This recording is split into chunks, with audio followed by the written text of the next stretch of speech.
أعوذ بالله من الشيطان الرجيم. بسم الله الرحمن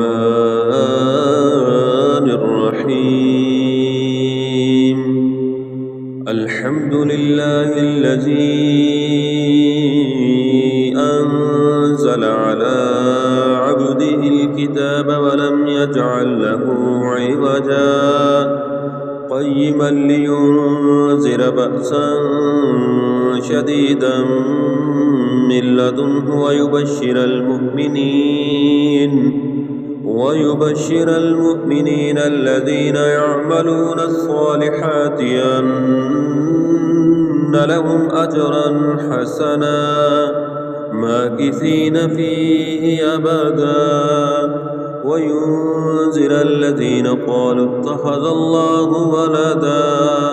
ما لهم به من علم ولا لآبائهم كبرت كلمة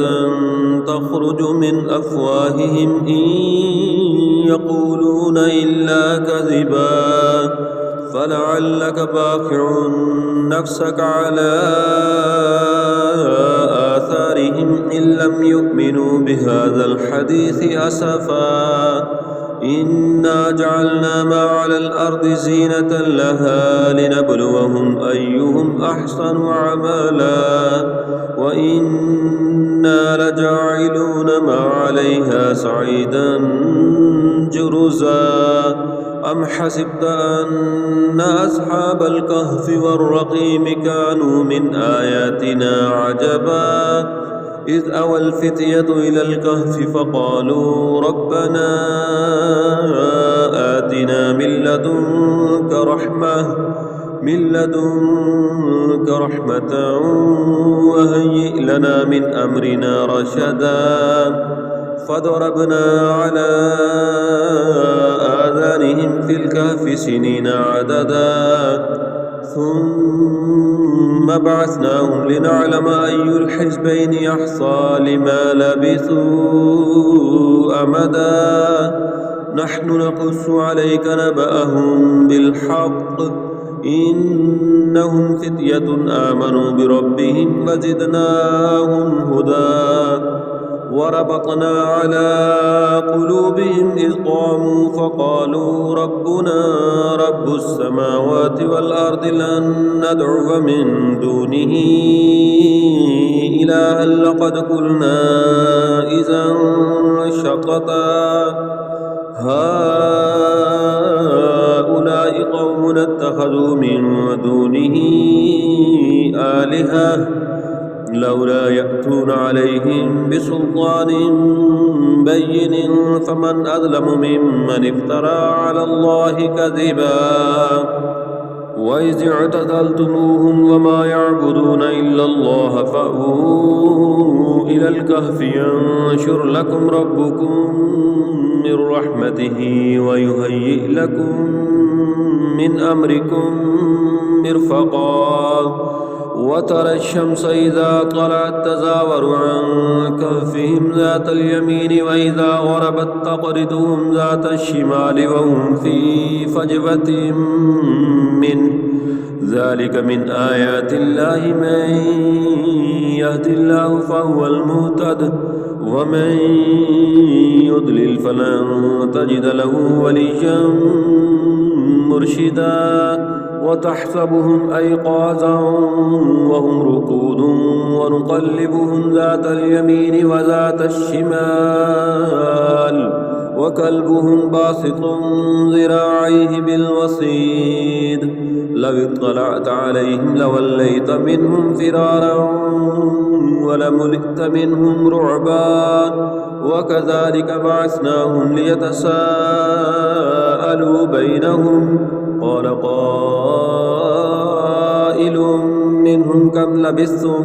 قالوا لبثنا يوما أو بعد يوم قالوا ربكم أعلم بما لبثتم فابعثوا أحدكم بورقكم هذه إلى المدينة فلينظر أيها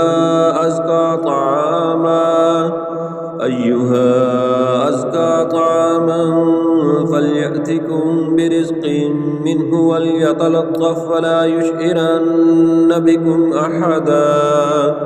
إنهم إن يظهروا عليكم يرجموكم أو يعيدوكم في ملتهم ولن تفلحوا إذا أبدا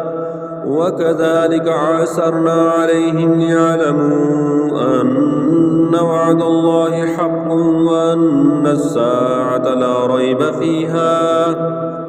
إذ يتنازعون بينهم أمرهم فقالوا ابنوا عليهم بنيانا ربهم أعلم بهم قال الذين غلبوا على أمرهم لنتخذن عليهم مسجدا سيقولون ثلاثة رابعهم كلبهم ويقولون خمسة سادسهم كلبهم رجما بالغيب ويقولون سبعة وثامنهم كلبهم قل ربي أعلم بعدتهم ما يعلمهم إلا قليل فلا تمار فيهم إلا مراء ظاهرا ولا تستفت فيهم منهم أحدا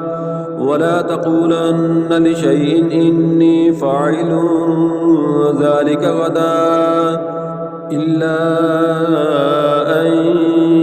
يشاء الله واذكر ربك إذا نسيت وقل عسى أن يهديني ربي ليقرب من هذا رشدا ولبثوا في كهفهم 300 سنين وازدادوا 9 قل الله أعلم بما لبثوا له غيب السماوات والأرض يبصر به وأسمعه ما لهم من دونه من ولي ولا يشرك في حكمه أحدا واتل ما أوحي إليك من كتاب ربك لا مبدل لكلماته ولن تجد من دونه ملتحدا واصبر نفسك مع الذين يدعون ربهم بالغداة والعشي يريدون وجهه ولا تعد عيناك عنهم تريد زينة الحياة الدنيا ولا تطع من أغفلنا قلبه عن ذكرنا واتبع هواه وكان أمره فرطا وقل الحق من ربكم فمن شاء فليؤمن ومن شاء فليكفر إنا أعتدنا للظالمين نارا أحاط بهم سرادقها وإن يستغيثوا يغاثوا بماء كالمهل يشوي الوجوه بئس الشراب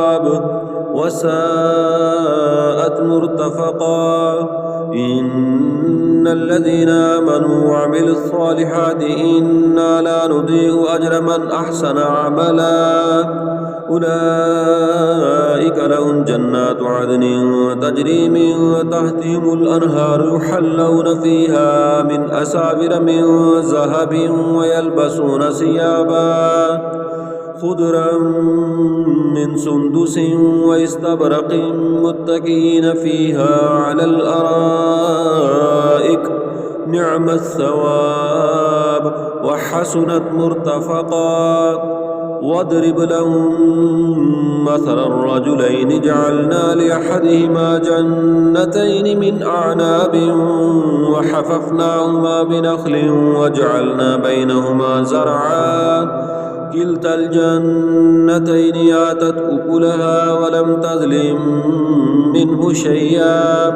وفجرنا خلالهما نهرا وكان له ثمر فقال لصاحبه وهو يحاوره أنا أكثر منك مالا وأعز نفرا ودخل جنته وهو ظالم لنفسه قال ما أظن أن تبيد هذه أبدا وما أظن الساعة قائمة ولئن رددت إلى ربي لأجدن خيرا منها منقلبا. قال له صاحبه وهو يحاوره أكفرت بالذي خلقك من تراب ثم من نطفة ثم سواك رجلا لكن هو الله ربي ولا أشرك بربي أحدا. ولولا إذ دخلت جنتك قلت ما شاء الله لا قوة إلا بالله إن ترني أنا أقل منك مالا وولدا فعسى ربي أن يؤتيني خيرا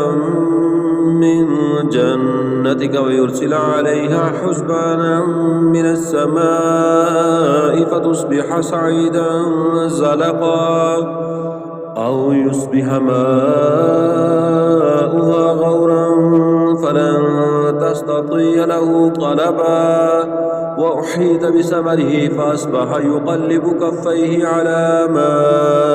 أنفق فيها وهي خاوية على عروشها ويقول يا ليتني لم أشرك بربي أحدا. ولم تكن له فئة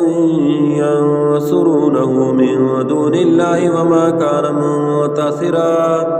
هنالك الولاية لله الحق هو خير ثوابا وخير عقبا. واضرب لهم مثل الحياة الدنيا كماء إن أنزلناه من السماء فاختلط به نبات الأرض فأصبح هشيما تذروه الرياح وكان الله على كل شيء مقتدرا. المال والبنون زينة الحياة الدنيا والباقيات الصالحات خير عند ربك ثوابا وخير أملا. ويوم نسير الجبال وترى الأرض بارزة وحشرناهم فلم نغادر منهم أحدا وعرضوا على ربك صفا لقد جئتمونا كما خلقناكم أول مرة بل زعمتم أن لن نجعل لكم موعدا. ووضي الكتاب فترى المجرمين مشفقين مما فيه ويقولون يا ويلتنا ما لهذا الكتاب لا يغادر صغيرة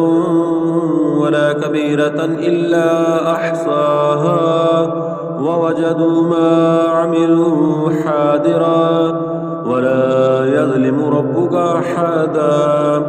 وإذ قلنا للملائكة اسجدوا لآدم فسجدوا إلا إبليس كان من الجن ففسق عن أمر ربه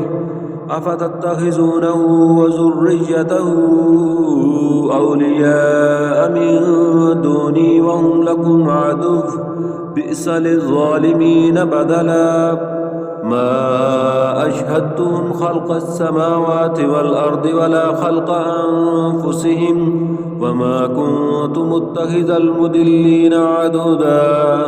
ويوم يقول نادوا شركائي الذين زعمتم فدعوهم فلم يستجيبوا لهم وجعلنا بينهم موبقا. ورأى المجرمون النار فظنوا أنهم واقعوها ولم يجدوا عنها مصرفا. ولقد صرفنا في هذا القرآن للناس من كل مثل وكان الإنسان أكثر شيء جدلا. وما منع الناس أن يؤمنوا إذ جاءهم الهدى ويستغفروا ربهم إلا أن تأتيهم سنة الأولين أو يأتيهم العذاب قبلا. وما نرسل المرسلين إلا مبشرين ومنذرين ويجادل الذين كفروا بالباطل ليدحدوا به الحق واتخذوا آياتي وما أنذروا هزوا ومن أظلم ممن ذكر بآيات ربه فأعرض عنها ونسي ما قدمت يداه إنا جعلنا على قلوبهم أكنة أن يفقهوا وفي آذانهم وقرا وإن تدعوهم إلى الهدى فلن يهتدوا إذا أبدا وربك الغفور ذو الرحمة لو يؤاخذهم بما كسبوا لعجل لهم العذاب بل لهم موعد لن يجدوا من دونه موئلا وتلك القرى أهلكناهم لما ظلموا وجعلنا لمهلكهم موعدا وإذ قال موسى لفتاه لا أبرح حتى أبلغ مجمع البحرين أو أمضي حقبا فلما بلغا مجمع بينهما نسيا حوتهما فاتخذ سبيله في البحر سربا فلما جاوز قال لفتاه آتنا غداءنا لقد لقينا من سفرنا هذا نصبا قال أرأيت إذ أوينا إلى الصخرة فإني نسيت الحوت وما أنسانيه إلا الشيطان أن أذكره واتخذ سبيله في البحر عجبا قال ذلك ما كنا نبغي فارتد على آثارهما قصصا فوجد عبدا من عبادنا آتيناه رحمة من عندنا وعلمناه من لدنا علما قال له موسى هل أتبعك على أن تعلمني مما علمت رشدا قال إنك لن تستطيع معي صبرا وكيف تصبر على ما لم تحط به خبرا قال ستجدني إن شاء الله صابرا ولا أعصي لك أمرا قال فإن اتبعتني فلا تسألني عن شيء حتى أحدث لك منه ذكرا فانطلقا حتى إذا ركبا في السفينة خرقها قال خرقتها لتغرق أهلها لقد جئت شيئا إمرا قال ألم أقل إنك لن تستطيع معي صبرا قال لا تؤاخذني بما نسيت ولا ترهقني من أمري عسرا فانطلقا حتى إذا لقيا غلاما فقتله قال قتلت نفسا زكية بغير نفس لقد جئت شيئا نكرا قال لم أقل لك إنك لن تستطيع معي صبرا قال لم أقل لك إنك لن تستطيع معي صبرا قال إن سألتك عن شيء بعدها فلا تصاحبني قد بلغت من لدني عذرا فانطلقا حتى إذا أتيا أهل قرية استطعما أهلها فأبوا أن يضيفوهما فوجد فيها جدارا يريد أن ينقض فأقامه قال لو شئت لاتخذت عليه أجرا قال هذا فراق بيني وبينك سأنبئك بتأويل ما لم تستطع عليه صبرا أما السفينة فكانت لمساكين يعملون في البحر فأردت أن أعيبها وكان وراءهم ملك يأخذ كل سفينة غصبا وأما الغلام فكان أبواه مؤمنين فخشينا أن يرهقهما طغيانا وكفرا فأردنا أن يبدلهما ربهما خيرا منه زكاة وأقرب رحما. وأما الجدار فكان لغلامين يتيمين في المدينة وكان تحته كنز لهما وكان أبوهما صالحا فأراد ربك أن يبلغا أشدهما ويستخرجا كنزهما رحمة من ربك وما فعلته عن أمري ذلك تأويل ما لم تستطيع عليه صبرا. ويسألونك عن ذي القرنين قل سأتلو عليكم منه ذكرا إنا مكنا له في الأرض وآتيناه من كل شيء سببا فأتبع سببا حتى إذا بلغ مغرب الشمس وجدها تغرب في عين حامية ووجد عندها قوما قلنا يا ذا القرنين إما أن تعذب وإما أن تتخذ فيهم حسنا قال أما من ظلم فسوف نعذبه ثم يرد إلى ربه فيعذبه عذابا نكرا وأما من آمن وعمل صالحا فله جزاء الحسنى وسنقول له من أمرنا يسرا ثم أتبع سببا حتى إذا بلغ مطلع الشمس ووجدها تطلع على قوم لم نجعل لهم من دونها سترا كذلك وقد أحطنا بما لديه خبرا ثم أتبع سببا حتى إذا بلغ بين السدين وجد من دونهما قوما لا يكادون يفقهون قولا قالوا يا ذا القرنين إن يأجوج ومأجوج مفسدون في الأرض فهل نجعل لك خرجا على